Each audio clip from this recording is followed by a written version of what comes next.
¿De dónde sale el poder de un gobierno? Y, más importante aún, ¿cuándo es legítimo oponerse a él? Estas preguntas no son para nada nuevas.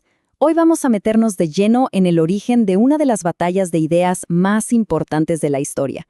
Una que, de hecho, moldeó nuestra forma de entender la tiranía, la libertad y el derecho a la resistencia. Y para arrancar, miren esta frase de Thomas Hobbes: un perpetuo e incansable deseo de poder tras poder, que cesa solamente con la muerte. ¿Qué tal?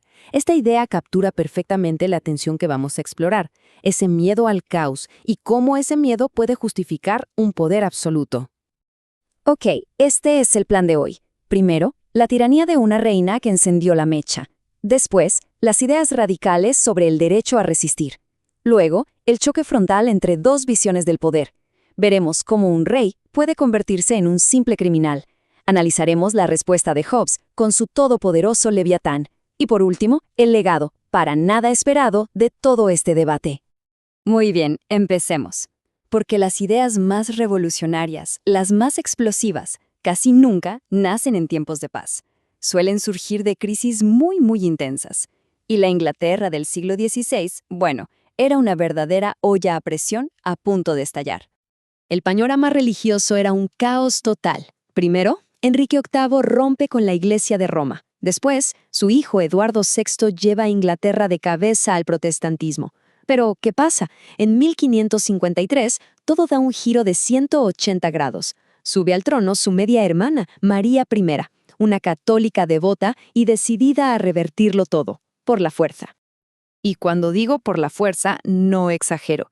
La brutalidad de su reinado fue impactante. Cientos de protestantes, incluyendo a la máxima autoridad religiosa del país, el arzobispo de Canterbury, Thomas Cranmer, fueron quemados vivos en plazas públicas. Esta persecución obligó a mucha gente a hacerse una pregunta increíblemente peligrosa para la época. ¿Qué se puede hacer contra un tirano? Pues la respuesta vino, curiosamente, de los que lograron huir. Se les conoció como los exiliados marianos. Eran protestantes que escaparon de Inglaterra y, desde el exilio en Europa, empezaron a desarrollar unas teorías sobre el poder y la resistencia que eran, para su tiempo, absolutamente revolucionarias. Uno de los más influyentes fue un tipo llamado John Poinet, y su argumento era dinamita pura. Primero, un rey, aunque sea legítimo, puede volverse un tirano. Segundo, las autoridades menores, como los nobles o jueces, tienen el deber de resistirse. Pero su idea más explosiva fue otra. Llegó a proponer que el tiranicidio, o sea, matar a un tirano, podía estar justificado. Tiranicidio. Pensemos un segundo en el peso de esa palabra.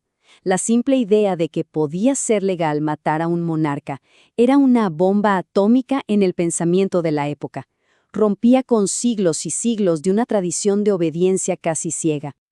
Pero si lo de Poinet sonaba radical, esperen a oír a Christopher Goodman.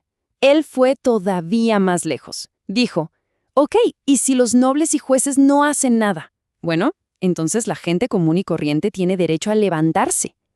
Y le dio la vuelta a la Biblia, argumentando que la orden de obedecer a las autoridades solo valía para gobernantes justos, no para tiranos.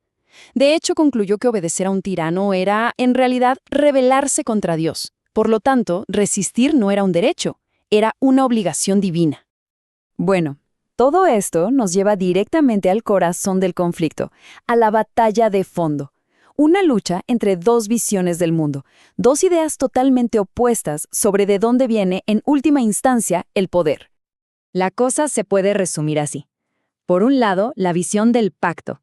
El poder viene de Dios, sí, pero se lo da al pueblo, y es el pueblo el que se lo delega al rey. ¿La consecuencia? Si el rey rompe ese pacto, el pueblo puede quitarle el poder. Por otro lado, la visión del derecho divino. El poder va de Dios directamente al rey, sin intermediarios.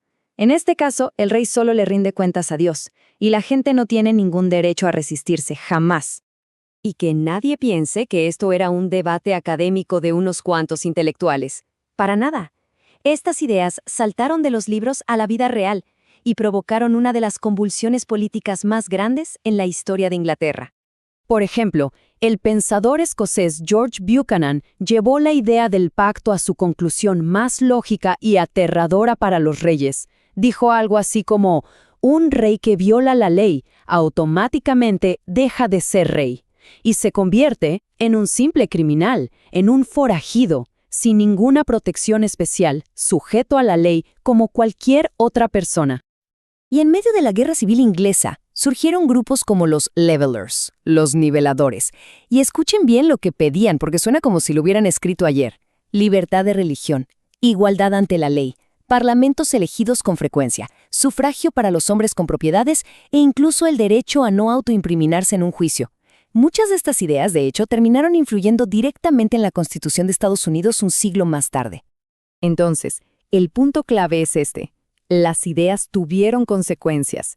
Impulsaron al bando del Parlamento en la Guerra Civil Inglesa, y todo culminó en un acto que dejó a Europa con la boca abierta: la ejecución del rey Carlos I por traición. La teoría se había vuelto una sangrienta realidad. Obviamente, tanto caos, un regicidio, una guerra, todo eso tenía que provocar una reacción intelectual. Y vaya si la provocó. Esa reacción tiene un nombre: Thomas Hobbes. Y su obra maestra, Leviatán, fue el contraataque definitivo a toda esta teoría de la resistencia.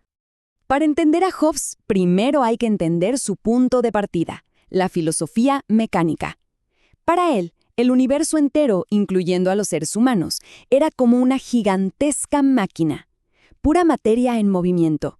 No había espacio para cosas como un alma inmortal o derechos dados por Dios. No, todo era físico, todo era mecánico. Y con esa visión del mundo, Hobbes se preguntó: ¿y cómo sería la vida sin gobierno, sin nadie que ponga orden? Lo llamó el estado de naturaleza. Y su descripción se hizo famosa: sería una guerra de todos contra todos, donde la vida es desagradable, brutal y corta. Un caos absoluto. Partiendo de esa premisa, su lógica es: la verdad implacable. El problema es el caos. La solución es que la gente haga un contrato social para escapar de ese caos. Pero, ¿cuál es el precio a pagar? Y aquí viene lo fuerte: la gente debe entregar todos sus derechos y su capacidad de autogobernarse. El resultado es un contrato que no se puede romper, que crea un soberano con poder absoluto, el Leviatán, cuya única misión es mantener la paz, a cualquier costo. Pero aquí es donde la historia da un giro increíblemente irónico, porque vamos a ver el tremendo impacto que tuvo el trabajo de Hobbes, un legado que seguramente él nunca imaginó ni deseó. La jugada maestra de Hobbes, quizás incluso sin proponérselo del todo, fue que le cambió el lenguaje a la política. La secularizó.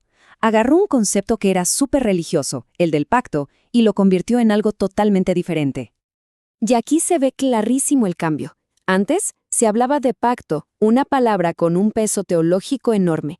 Era un acuerdo entre el pueblo, el rey y Dios. Pero el nuevo lenguaje de Hobbes es el del contrato social, un concepto secular basado en la razón. Ya no es un acuerdo mutuo, es una transferencia de derechos y punto. Dios sale de la ecuación. Y aquí está la gran ironía de todo esto. Hobbes defendía a un rey con poder absoluto, pero para hacerlo usó la idea de un contrato, que, en el fondo, se basa en el consentimiento de la gente. Y este nuevo marco, este lenguaje secular, fue exactamente el que usaron pensadores como John Locke más adelante para argumentar todo lo contrario, a favor de un gobierno limitado y de los derechos naturales. Sin querer, Hobbes les dio a sus oponentes el arma más poderosa. Lo que nos deja, al final del día, con la misma pregunta que lo empezó todo. Una pregunta que sigue resonando con fuerza hoy, en cada país, en cada sociedad. ¿Dónde está la línea? ¿Cuándo termina la obediencia al poder? ¿Y cuándo empieza el deber de resistir?